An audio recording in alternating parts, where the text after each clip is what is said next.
I'm gonna record the computer. Okay. And then, oh, you know what? Because it's not because I don't record to Zoom anymore for the link, but I think I can still send you the file. Can I do that? Yeah. Do you have yeah, Vimeo or Dropbox? I have Dropbox. Yeah, Okay. I can make us a little Dropbox thing we could all just, Oh, perfect. and Yeah. I And also have well, OneDrive. Do you guys know what OneDrive is? OneDrive is I Microsoft.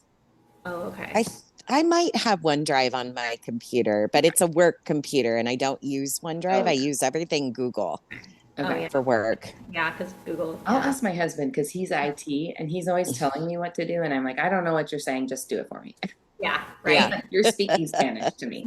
Yeah. If Yeah. anything, we could like get it and then upload it by the following Yeah. Tuesday for Yeah. us, and Well, then. I think we So can do then. it today. Because Okay. it makes a link just like it would. It's just from a Yeah. different location. So I don't know how, if it has a link or Oh, not, but Okay. I'll figure okay. it out and get it to you Yeah. guys as soon as All we're right. done. Sounds good. Okay. Okay. Are we ready? We're going to go live. Here, I'm going to Yay. get my water because I don't have my coffee. Ready? Three, two, one. Yep.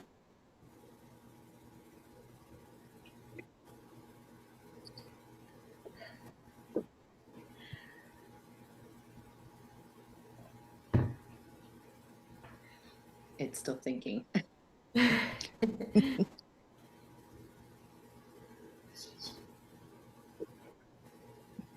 We did it. We're live. All right. Yay. Hey, we're so excited to be here.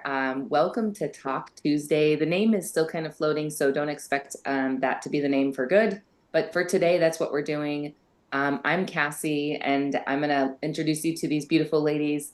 But I wanted to just let you guys know what we're doing today first. We're here because we want to open a space where we can allow people to just have a good conversation about mental health, habits, and give you guys some tools and resources. Between the three of us, we've got a lot of experience, which you're going to find out here in just a second. But we are going to give you guys some pretty cool and fun things to talk about. But it might also get a little uncomfortable in here. So just know that this is a space that we're creating for people to hear kind of what our life experiences are. And between the three of us, our professional experience, just some things that we can share with you guys. So on that note, I want to share this is Sarah Placencia and Genevieve. I'm not sure Travis, right? Yeah, you got Okay. it. I You got had to it. make sure Yes. because I wasn't sure. And Yes. we're all on social media, but I want to hand over the floor to these lovely ladies to introduce themselves, and then I'll follow up at the end and let you guys know who I am. Awesome. Well, Genevieve, you want to go next? I knew Sarah was going to Sure. say Sure. Yeah. Sure. I'll go next. Okay. I'm Genevieve Travis, and I am a licensed clinical social worker. And I generally work with kids and families. And I'm so excited to be here with these two lovely ladies and their wealth of experience, just to talk and offer you all just another perspective and a really safe place to come together and be in the gray, just live a little bit more in the gray. Um, where we can really explore things and we don't have to fall in a black and white or rigid sort of approach to it. Um, I think it is important, and we've talked about this, all three of us, that we make a disclaimer that this is not meant to substitute any medical or behavioral health treatment. It is really just a space where we hope to offer you some insights, some education, some opportunities for deeper thinking about things that often impact us as humans and impact our ability to function effectively in the world. Yeah, that was Love well it. said. It was. Thanks. I was like, Genevieve, you go next and say that. Me too. Well, and I Yeah. was realized I was like, I didn't even really introduce myself. I just threw it at you guys. I know. It's all good. Yeah. Yeah. Well, do you want to go now or does it matter? I want you to go now. I'm Okay, like, all I'm gonna right. put Well, Sarah on the spot. hi, my name is Sarah Placencia, and I'm so proud of you, Cassie. Most people say the last name a little bit off, and I was like, I did it correctly. Thank you. Yeah, that was amazing. I'm so proud. So my background is probably not as, I always say, not as professional, like in a No. sense, no, in a sense of like therapy and understanding this. So I'm kind of new to this. So I feel like I'm going to kind of bring in, kind of this, a little bit of fear, but also at the same time, an understanding if you are new to this too. So that's kind of my background. And I feel like I kind of bring that newness. Yes. But my background is a little bit more in the health and fitness field. So I've been involved in fitness since 2008. I don't know when you watch this. So since 2008, I've been teaching classes, personal training, online coaching, and it's just been such a great journey. But I recognize the need for mental health and just understanding how to help someone get from point A to point B, and including myself too, with overcoming my own struggles. And we'll go into that in a little bit. But it's just been such a eye-opening experience to start to unravel the many layers that we all have. Totally. And I think it can be scary, but at the same time, so needed in order to move forward in any goal that we set. So I'm just excited to be here and learn from you ladies, because I so admire both of you. So thank you for inviting me to this space. So thanks for having me. So Cassie. Yeah, I'm so excited to be here too. I just really, we all actually kind of met each other. Sarah, I think you and Genevieve have known each other longer, but Yeah. I joined in like a book club. I mean, Sarah and I have been kind of knowing each other for years. Like we've been on Facebook and stuff. So I'm just so grateful to have met both of you, because our talks have been so good on our Saturday book club. We actually have a Saturday book club. So if you're interested in reading some deeper stuff, we've got a really deep book that we're talking about. And then Sarah, actually, you have a great space where people can join on Facebook and sit and listen to personal development. And then she shares her takeaways and we all kind of chat in the chat box. And so I'm so grateful to have someone to guide that part. I think Sarah has really great consistent behaviors and habits. And that's actually what we're going to be talking about today. I'll introduce myself, but I want you guys to know we're going to talk about addiction and habits and kind of some tools that we can get away from addictions, but also some tools to create some good habits as well. So, you can have addictive behaviors all over the place. But before we go there, I'm Cassie Steele. I know you guys are on my page today, and we're going to be kind of rotating through, and there will be somewhere where you will be able to find us every Tuesday at my times, which I'm in Central. We're actually East Coast, Central, and Mountain Standard. So we've got 7:45, 6:45, and 5:45 a.m. Today we were doing some technological stuff, getting ourselves online, but from here on out, you can expect to see us here having these conversations about some fun thing for the next till whenever. It may turn into a podcast. I don't know. But I have a lot of hats that I wear. I think actually Sarah and I have a very similar background. I'm in health and wellness. I actually started like I think 2011 was when I started doing not beachbody, Zumba. I started teaching Zumba in 2011. Like crazy to think it's been that long that I've been dancing, but I'm a dance fitness instructor. My professional title is entrepreneur. I actually have a lot of different hats that I wear. I am an emotion code practitioner. I like to call myself a spiritual healer. We talk about a lot of like different things, but really it's just about kind of connecting to yourself is what it's about. So there's not really a title for that. I also have like a whole coaching business that I run. I'm a mental fitness coach is what I call myself, because it's really important to have mental fitness. So there's a lot of different hats that I wear, but this fits right up my alley because I have had a lot of my own traumatic background. And so having gone through a lot of things in my life has led me to recovery. And so I think that that's really what we want to create this space for. Like Genevieve mentioned, the gray area is what we were originally going to call this podcast. It's the gray area where nobody wants to talk about it. It's really uncomfortable, but it doesn't have to be. We want to normalize talking about mental health and talking about these things that are so important for people to have healthy mindsets, to have healthy emotional states of being. So on that note, I want to kick off, like, let's just kind of dive into addiction and habits. And I'm totally willing to like be the one to share something kind of vulnerable and start us off if that's okay. So I actually am going to be, let's see, it's January 1st. So in 3 months, I will be 2 years sober. I never, really thought that I would ever say those words.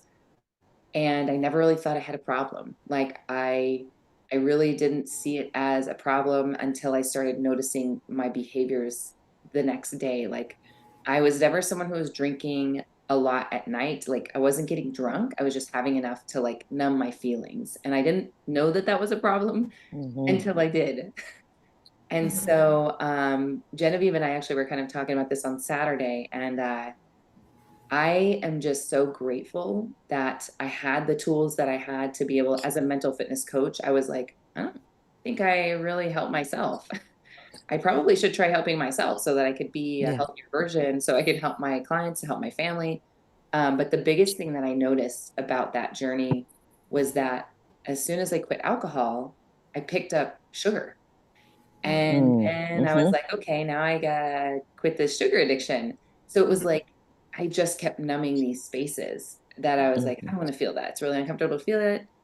Mhm. And I was even in counseling. I am a strong believer in therapy. I really think it's a powerful tool, but it wasn't enough because I was only doing it like once, maybe a month or once every 2 weeks.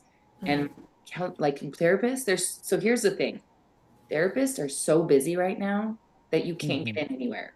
But there's so Hmm. many. Like there's so many. And so this is also another reason I think that why it's so important what we're doing is getting people to know that it's okay to be in Yeah. counseling. It's okay to have therapy. It's okay when you need help. Like that's Yeah. part of the human experience. Mhm. So I just want to say like I was the person that was like, oh, if people know that I do counseling, they're gonna think something's wrong with me. And Hmm. Yeah. eventually, I got to a place where I was like, I go to counseling every week and I love it. I was like, I get to talk about myself and talk about my feelings. Yeah. And, people are just kind of like uncomfortable with that, but it's Mhm. because no one talks about it. So that's why we're talking about Hmm. it today. I think I mean, the way So I interpret it is like it's such a badge of honor, though. Like to me, I'm like, oh my gosh, like that's so cool when somebody talks about that. So I don't know, not everybody thinks that, just so you know. well, that's good. Yeah. That's good. All right. Yeah. I love that. Cool. Yeah, you're willing to open up, and thank you for sharing that. I don't know if Yes. I don't know if it cut off, but when you said it, but then you said I don't know if I'll ever say those words, and I didn't hear what you exactly said. Yeah. But then okay, you didn't hear that too, Genevieve. So, It did but cut then off. I realized what you were talking about. So, Okay. but Just in no, case. I'm 2 years sober. 2 years. It's Oh, wow. yeah. Congratulations. Yeah. Okay. It was like Yeah. 5 seconds of cutting off and I was like, I need to ask her. Yep. It Oh, wasn't my I'm so internet. glad you So, did. but wow, congratulations, Yeah. lady. That's incredible. So So this encouraging. is an interesting point though. So this is something that I actually have struggled with saying out loud. Mhm. So I Ah. really believe in the power of like things happening for a reason. So maybe there's still Totally. some work to be done because Yeah. maybe saying it out loud. Wow. See, Yeah. I'm getting therapy right now while we're just having I know. And that's the thing too. I was like, in case this happened to everyone. And I was like, but I'm glad I said it because Genevieve said, me too. or did you not hear her say it also? I didn't hear, but I Wow. knew what she was saying because we had talked on Saturday, but it did cut out when she said it. And I was like, oh, shoot. I Yeah. didn't hear those Interesting. words. No, So I just heard you say I thought I'd never say those words, and I was like, wait, I didn't hear them either. oh It's no. like, but no, I'm so glad that you reiterated it. Yeah. And 2 years, I did not hear the 2 year part. So Yeah. congratulations, So that's March cool. 27th will be my 2 year date. Wow. And Okay. I never officially attended like Alcoholics Anonymous. I never said that Mm-hmm. I was an alcoholic. I Mm-hmm. really feel like what for me, it's not alcohol, it's not sugar, it's whatever's in front of me. Like Yeah. I know that I'm an addictive person, and I know that that's I think another really important topic to talk about because people think like, oh, I'm not an alcoholic, oh, I don't have a problem. But Mm-hmm. sometimes the problem just moves from place to place to place.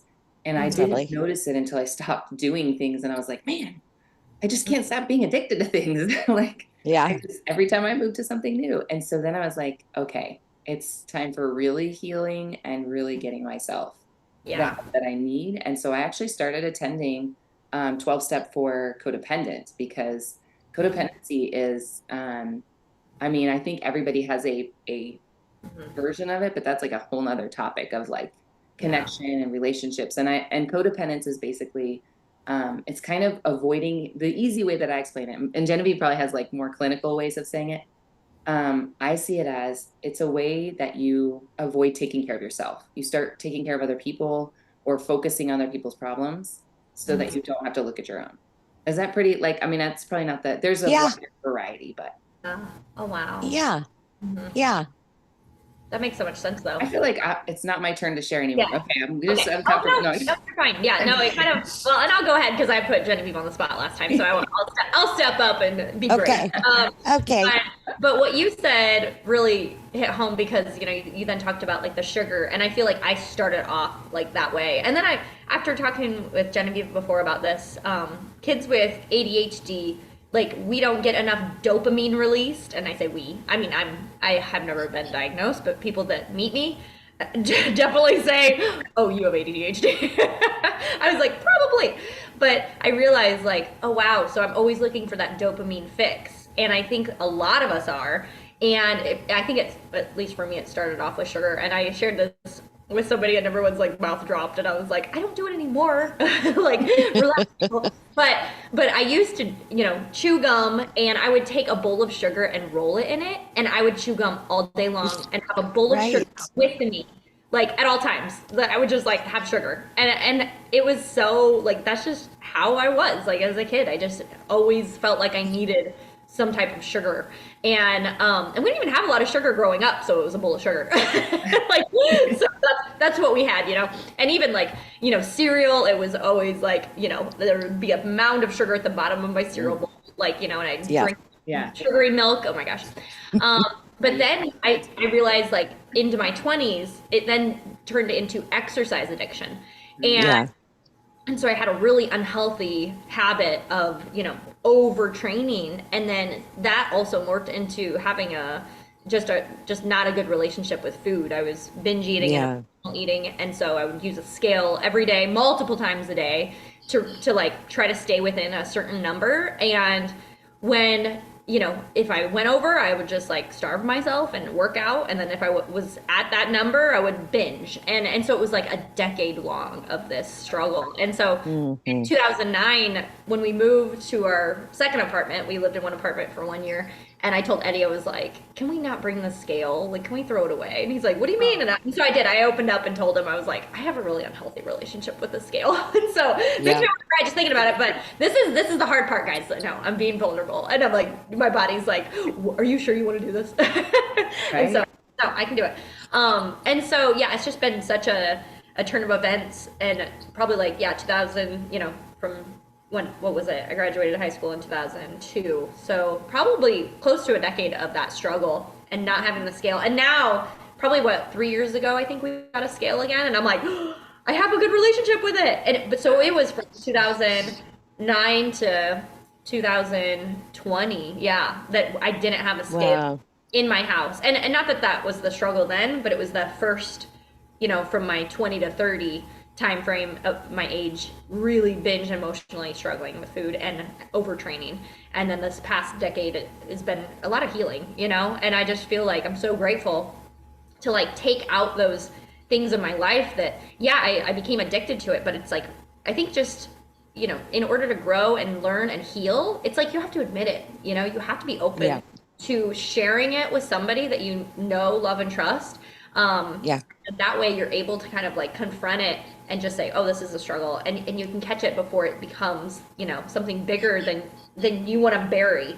Like as soon as you want to bury it and not talk about it, like I feel like that's the part that we should start to recognize it as an addiction, because it can definitely be that way. So anyway, that's of my story. So And I just want to say thank you, Sarah, for being so brave. And I think that this is really the best part of who we all are together as a group, is that we feel so safe to share and to know that, yes, there could be thousands and even hundreds of thousands of people that see this. But if it's just one person, because they're sitting in the darkness, like what we're doing is we're calling, I like to call it calling our problems out into the light. Yes. Like once you light them up, they're not as scary anymore. You're like, oh, well, I guess that wasn't as bad. But in the moment, you're like, oh, this is so scary. So thank you for being so I don't know. Yeah. No, well, thank you so much. Yeah, and thank you for allowing a safe space. I think that's what's so neat. So thank you. Yeah. We're going to grow so much this year. 2024. We sure are. Yeah, a healing mirror. It's going to be awesome. It Yeah. is. Well, go ahead, Genevieve. I'm done. Well, I just listening to you both talk, I think that one of the things that I think is really powerful about addiction is the sort of almost Mm, shame cycle or shame spiral we get in, um and the secrecy of it, and the discomfort too. I think, you know more and more it's okay to be like, I'm sober, or I choose to be a non-drinker, I choose to abstain from this, or I choose to balance my life in this way.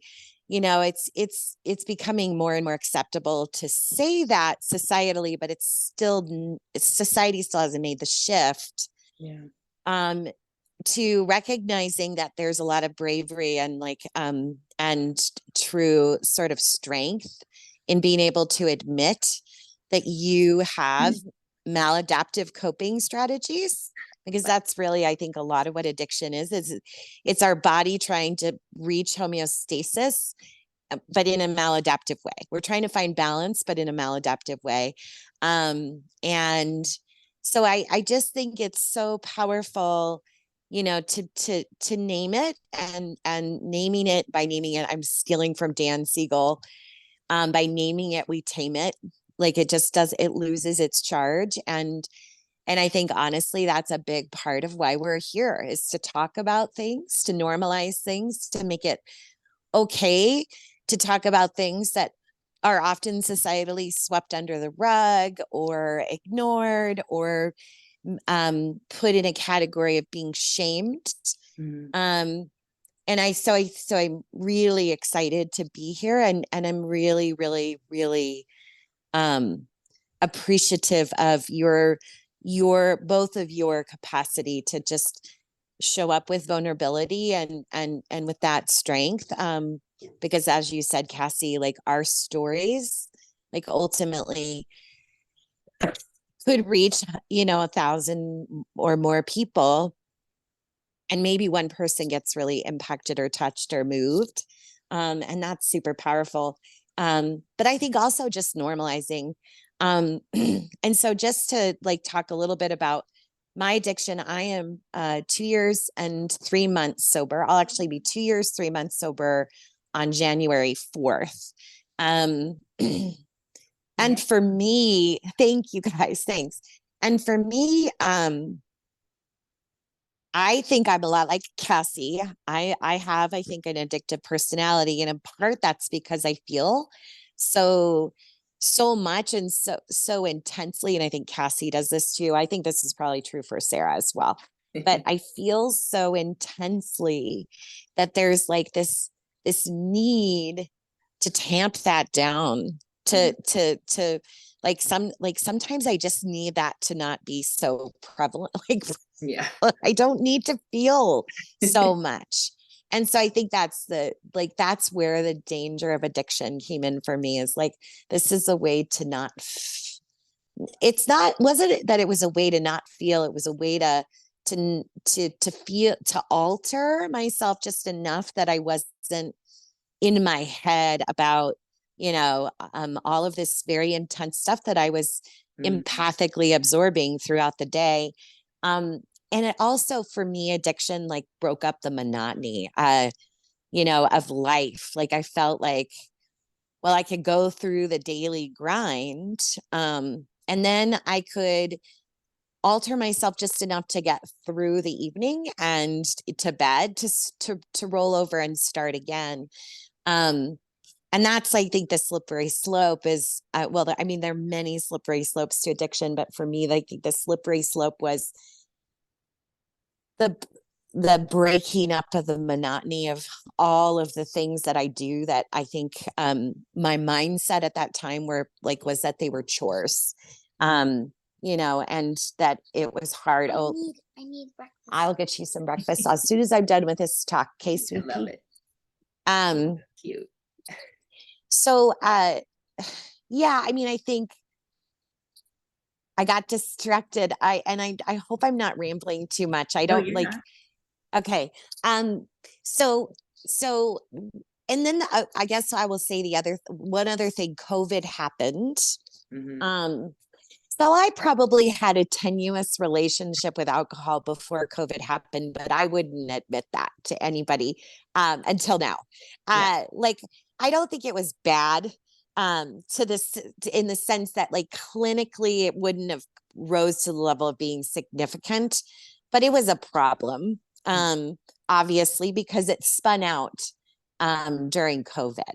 I think that COVID was really, really difficult for a lot of people. And I think a lot of people needed to numb and alter Hmm. their existence just to survive. And so I fell very prey to that. And, and then I'm just going to really name this. And this is hard for me, but I was having a lot of health issues and we couldn't explain any of them. And I will tell you within 3 months of quitting drinking, all of those health issues resolved. Like Yeah. the alcohol was actually causing these health issues, but societally, nobody was saying, Huh. really saying to me, how much are you drinking? Like, Wow. could this be connected to alcohol? But I started to realize that. And so I started having a conversation with my doctor and my husband because I was really scared. Um, about this health stuff and it just resolved. So for me, sobriety, like as scary as it was and as terrifying as it was, like a major weight has been lifted to not be tethered to alcohol in that way. Um, and it's just been like I feel like sobriety is my superpower. Like if I had been sober in my 20s, Oh my gosh. what could I have done?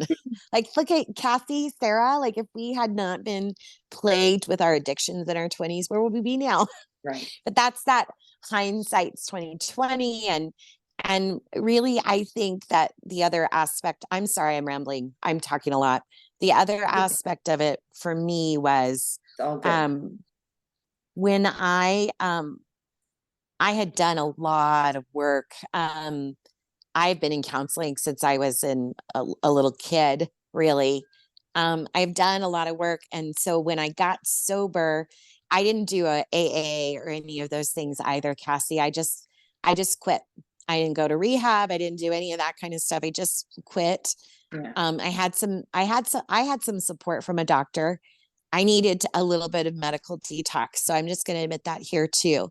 So I had some support from a doctor, but as soon as I said, I'm not going to do this anymore, a major weight was lifted. And I just feel like I would never, ever want to have something hanging over me like that again. Yeah, I think that that's really powerful what you just said about it's so two things. It's okay to have assistance from a doctor, but also know that the path doesn't always have to look the same as everyone else. Like I think that that's Totally. a very important thing that we're wanting to bring to light here today is that because I did the same thing. I just made a decision. And for me, it's really important in my coaching. Like when I tell people when they want to do stuff, you have to make the decision first that you are that person that can do that. And so Yeah. when I quit, I made that decision and I was so scared. I was like, what if I can't do it? Like, Yeah. what if I fail? And Hmm. I was like, no, I'm the person that can do this. I really wanted to Yes. believe that. At the time, I didn't think I was just saying the words, which is a really powerful tool. This is a tool that you can use. Is I'm a non-drinker. I'm the person who doesn't drink. Thank you. I'm the person who goes out and I drink water. And I'm the Hmm. person who, at the end of the day, I don't need a drink to relax because I've had a stressful day. I just go to bed because I need sleep or I do a meditation because that's what's going to get me back to that calm state. Yeah. And so also though, having the ability to have a doctor assist you with the detox and then also having the wherewithal to be like, okay, I might need more assistance. Like it's okay to have assistance and it's Yeah. also okay if you don't like that's really what we want to tell you guys today is it's okay not to be okay, right? We hear that a lot, but then I Yes. think people don't really live that. They say it's Yeah. okay, but then everybody behind closed doors is like, "Oh, did you hear? Like, so and so is I can't believe she said that out loud." Like, let's Totally. let's not talk about it, and let's like, hey, what can we do to support you in your journey? And what can we do to like even just talking about it? And some people don't, I didn't know I had a problem. I was like, it's okay to come home and have wine every night. It's okay Right. to like detox, like to just unwind in this way. And so maybe you're the mom that's sitting there too and is like I'm telling you, when I became a mom, life became so much more stressful, taking Totally. care of everyone else and being responsible for everything. And I was like, this is too much, and after COVID, that was really where it went for me too. Yeah. I was like, okay, Yes. I don't have anything else to do but to have a drink and to watch TV Totally. and Yeah. scroll. Totally. So Totally. I picked up Yep. like several addictions through COVID. I was like, huh, what can I do while I'm at home by myself? Well, I've been with my family, but Exactly. like Such a numbing Exactly. scroll, thing. drink wine. I Yes. think too that it's Um, societally okay to say, no, I'm gonna drink while I'm watching my kids or what, like I'm not saying, and this isn't a judgment Yeah. at all, because I No. know No, that no, there are no. people who can have it, it's not a problem, but there are people who are using it as a way to escape. mhm. Yes. Once I started looking at why I was escaping, I was like, okay, I felt like a weight was lifted too. It was like Yeah. Yep. weight came off my shoulders and I could breathe again. And I was like, okay, Mhm. maybe I can have like a normal Yeah. life. I didn't feel normal. I didn't, I was like, Yeah. something's wrong with me. And I had a lot of Yep. health problems too. Like, and I got off the alcohol and everything corrected itself. Like Totally. the Yeah. weight didn't necessarily fall off. Like everybody's like, oh, you're No. so much weight. And I was like, probably not. But I didn't. Yeah. But then I figured out now, like it jacks up your hormones. So I've been on a hormone Totally. journey, which can be another month of like talking Yeah. about everything. Like Sarah, I'm sure that you probably could attest to this too, but Yes. um, hormones Mhm. are crazy and alcohol jacks them up. But Absolutely. the Mhm. addiction part, like Yeah. I think what is really important to say, because I know we want to kind of wrap today up too, Yeah. because it's 7:30. We want to try and keep this short for you guys. We got on a little bit later than we normally would have, but addiction can be not so scary as long as Right. you're willing Exactly. to like step into the light and say, okay, I think Mhm. I might Yep. have a problem, and Yeah. or even just to say, I think I Yeah. don't like this anymore. Like that was what it was for me. I Totally. don't like Yeah. this. Like Yeah. I don't want to Or do even this. like Yeah. not liking who you are in that struggle. I think that's Yeah. Totally. when Exact. it's kind of When like, you're, why am I hmm turning to this? hmm Because usually it's a distraction of something totally. to numb too. Yeah. And yeah, I know with COVID as well, it's like, I mean, I was having a White Claw every day and I was like, oh my gosh, like why do I need this in my house? So even for me, I'm like, I just don't have alcohol in my house. Yeah. And Yeah. I mean, if I want to go out, I'm always the one to drive though. So if I'm with my girlfriend, so it's never an issue. But at that point, I realized like knowing my addictive personality with certain things, I think I was able to kind of catch it before it became something a little bit bigger. Because I also realized like, we mentioned like how terrible we feel. And I've struggled with fibroids like all my life, and I'm realizing and recognizing like, wow, when I drink, like it's the next day, and this is how I grow fibroids, is basically if you drink Totally. alcohol. And so at least for me, I was like, oh wow, like I just really had to recognize, will this harm me or will this heal me? And I really do believe in an 80-20 mentality, because sometimes it's like, Yeah. I'm gonna have this Dorito. I know it has MSG. Like, but it's not my 80%, it's my 20%, and I think just Right. just asking yourself and being more self-aware to like how you're feeling on a day-to-day basis. I think it's Yes. such a good way to check in with yourself and make sure that you are your own health advocate and you are like stepping in to care for yourself, like Cassie had mentioned, like you're caring for everyone else, like it's time to focus on you, and that's not selfish. Like it's the best you Exactly. can do for not only yourself but those around you too. So And Yeah. I yeah, think kind of too, wanted to touch on but that. yeah, Yeah. no, the part that you were just saying about having a Dorito, but you Mhm. also pay attention to like, alcohol, you could feel it the next day. Like that's the thing I think Yeah. that is important. So one of the tools that we want to give you today is awareness. Like awareness is the first step Yes. towards healing. Yeah. And you're always going to have a path to recovery. Like I don't care who you are, everyone on this planet is working towards something. And Yeah. whether it's recovering from an addiction or whether it's recovering from, a horrible relationship behavior, like you can be addicted to having problems and creating problems in your relationships. Like there are so many levels of habits and addiction. I know Yeah. that for me, I even had an addiction to having the same conversation with my son every single day. It was like, even when he wouldn't do things that I knew I always expected him to do, I was like, are you gonna, like I would lead into that and I didn't recognize it until I became aware of it. And I was like, oh man, I'm Yeah. like creating this problem. He's even when he's not doing it, he's doing, I'm doing it. So Mm-hmm. there's different levels and different spaces you can have addiction. Yeah. And it's interesting to me like that people just don't want to talk about it. They don't want to look at it. But I'm looking Mm-hmm. at everything. Like this year is going to be all about being whole. That's really what Yes. I'm saying is I want to be whole and I want to feel all the feelings, but I also want to be able to have the tools to just know that I can work through everything and it's Yeah. okay. Mhm. Yeah. I think what I just wanted to add, I think one other thing that I think is really important is that this today is just an opportunity to do a little like to check in with yourself, to do a little inventory, to think about, are there any things in your life that you have sort of an unhealthy or maladaptive relationship to? And it could be substances, it could be a partner, it could be like whatever, it could be your child. It could come up in many ways, but is your are there any relationships that you have to things or people that are just not serving you, or where you employ maladaptive tactics? Because I know I'm going to get it for you. We're almost done. Sorry, he's like, And for get mom, maybe breakfast now. yeah. um but I think that like, so an opportunity, just this is just an opportunity to just take a little stock, to do an inventory, or to even think about, um like for future, maybe I'm just going to start to track now, like, you know what is my relationship to this thing, and how do I make sure that I maintain it a healthy balance, an 80/20, a moderation, or whatever. um is this serving me? If so, how? Mhm. And is the service that it like, is it serving me in a positive way, or is it serving me in a maladaptive way? Because I really think that's really what it boils down to, is like, is this maladaptive? Is And it harming me in some way? And also too, like I think that it's really good to notice that in this space, Sarah has an 80/20 rule.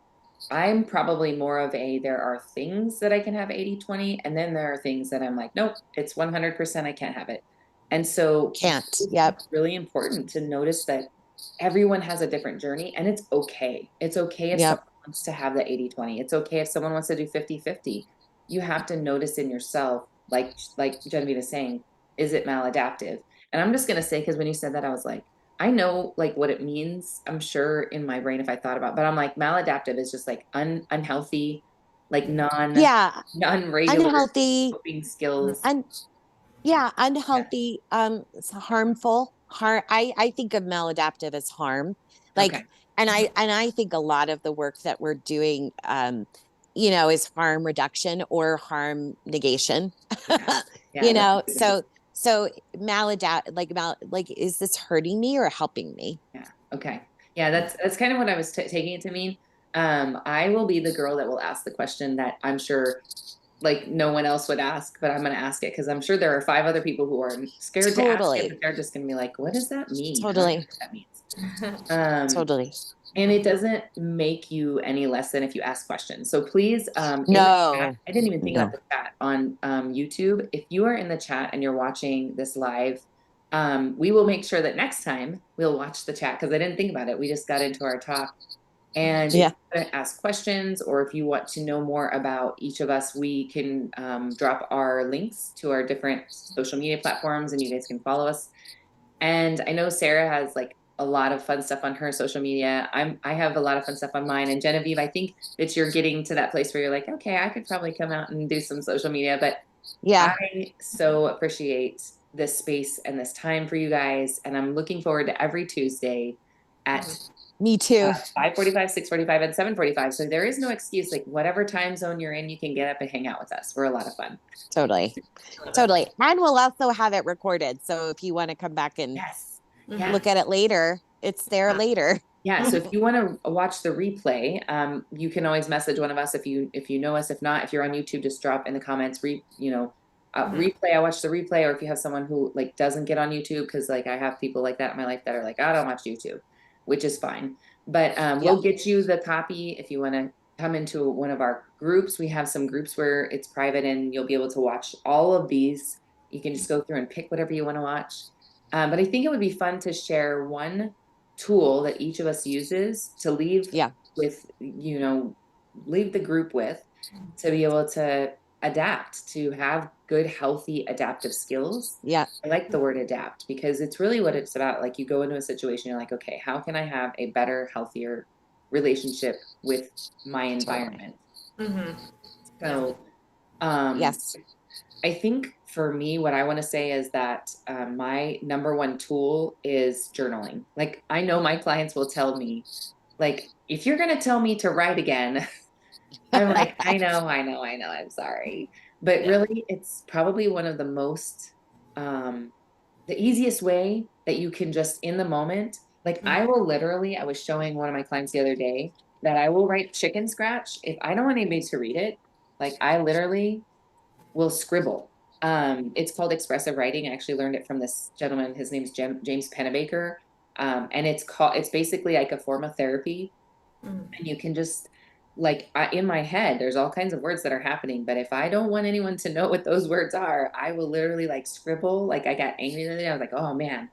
Ooh, I was just fired up. And I was like, I don't ever want anyone to hear these words out loud or see them ever, because they were hurtful things. And I was like, this should not be in my head. And Yeah. so I wrote, and then I was like, okay, I felt much better. And Mhm. it sounds crazy when you first like hear it, you're like, you're gonna scribble while you write. But the other thing too is he says you can write like words, frustrated, angry, just emotions that are coming up for you. Yeah. Just call them out and like get them out of your brain, because otherwise all they do is they just like sit in there. I imagine Yeah. they sit at a table and they're like Mhm. all arguing and having a fun time, like making me feel crazy. And it's not my counselor says, let's not use the word crazy. Let's maybe use imbalance. So when I say crazy, though, it's like a term of endearment for me. I think it's a great word because Totally. to me, I feel like it's a positive thing, but she's really Yeah. teaching me Mhm. imbalance. Yeah. But I feel like, and she's like, no, it's imbalance. No, but she's not really like that. It's just funny because she's like, let's maybe use some different language. I'm like, okay, Yeah. Yeah. Because I think like crazy fun, yeah, like, I don't know, exactly. Yeah. that expression. Yeah. Yeah. Yeah. Yeah. But I think I'll kind of piggyback on that. I think journaling is definitely great. I think also, if you get to that point where you know what it is, you can call it by name, whatever that addiction or just harmful behavior, I think Yes, exactly. it's just something that you're struggling with. I think reaching out, that's, I can Yeah. point that point where I talked to Eddie about not having the scale, and even just saying like, different things that I'm like, I don't want to buy that anymore. I can't have it in my environment. And I even say like, Yeah. have your house suitable for your goals. And I think like Yes. same thing with me. And when I mentioned 80/20, I was like, well, Doritos is one of those things I can't have in my house. I mean, if I do, Yes. the whole bag is gone. So I'll every now and then, like once a month, I'll get like the smaller bag, and that's my go-to. And it says 4 servings, but I ate it all right there. And so, but Yes. I don't Totally. have a big bag, and I don't have multiple bags. So Yeah. I think just well, that's two things, but setting up your environment It's suitable for perfect. Mhm. and telling at least one other person what you want to be held a little Yes. more accountable to. I think that Yes. so mine was twofold. So That's yeah, perfect. No, that's perfect. go That's ahead, perfect. go ahead, Genevieve. Yeah, thanks, guys. Yeah. No, I think that being able to having at least one person that you can say this out loud to and speak honestly with it about it, about the situation with, like if there's one person that you can talk to, I think that's really, really helpful. And hopefully you have more. Hopefully as you start to talk about it, you build a community. I think the journaling is great. I think the expressive writing, that's such a cool concept. I love it.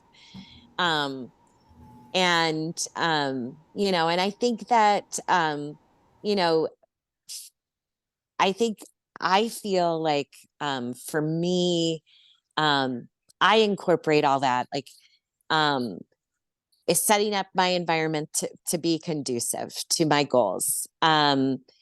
making sure that I am able to express myself to somebody. Am I journaling or writing poetry? Because I'm a pretty verbal, literal, oral person. I think, am I embracing a term I'm going to use, and we can get into this more, but am I embracing that there can be, that there is a yin and a yang, that there is like this, that there's the gray, right? The gray area. Um, and how I do that is by using the dialectic, the fact that two seemingly disparate things or opposite things can be true at the same time. Yeah. That I can be uncomfortable and anxious and want to do something maladaptive, and that I am going to choose to exercise or take a walk or journal or instead, like that both can be true. Like I can feel that, like I can feel like this this desire maybe to head down one path, and that path can exist, and I can have that within me, and I can choose to do something else, and so go ahead. I was just gonna say, I think that's probably the most important that you just called right there, is that being able to know that these things aren't gonna fix this, not necessarily Mm-hmm. right away, but it's probably still Mm-hmm. gonna be existing. It's gonna exist Yeah. and you just have to find a new way to bring the two together. And It's like, mm-hmm. okay, because I think really what it's all about is not going down the spiral. Like, do not spiral out Exactly. and bring yourself back this way. So that, Mm-hmm. I think that that's probably a great place to end. I don't know about you guys, because we've been on Yes. for about an hour now, and we're gonna get really good at this, where we're gonna like come on, have our Yeah. talk. But we had a lot of wonderful things to say today, and so journaling, setting up your environment, knowing that it's okay to be anxious as well as making a healthy choice, like that it's not just going to fix Yes. you. This is a work in progress. Like you're not going to, there's no such thing as being perfect. What was the other thing you said, Sarah? You said your environment and Being able name it, sharing it with somebody. I'll just, share yeah, with share it with somebody. Yep. perfect.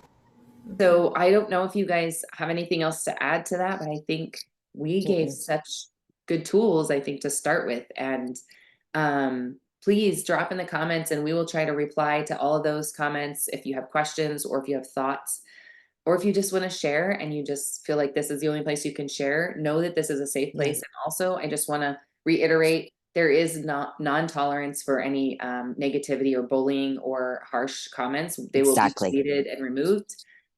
So Yes. I know Sarah will call you out. Like I've watched her on some of her social media. She's so funny. Like, oh, you want to say this? Let's all like we're all gonna look at it. So if you don't want the whole world to like be looking at you and like that was really no, I mean, this really is a safe place for all. I know that there are going to be people who are going to have negative and judgmental comments, and it's okay too, because you need to find a space for you to come to your awareness of who you are and what you need as well. Like we all need this. So everyone is welcome, but know that any bullying or harsh comments, anything that's negative, any like Yeah. profanity will be removed. We want to keep this safe and loving and allow people to be who they need to be. So Yes. Yeah. Yeah. Awesome. yeah. Thanks, everybody. This was Thank you lovely. guys. This is a good start. Yeah, Yay. so Yeah, fun. thanks again, ladies. All right, Yeah. we'll see you guys later. Thanks. Have a good week. Okay. Bye. Bye. See ya.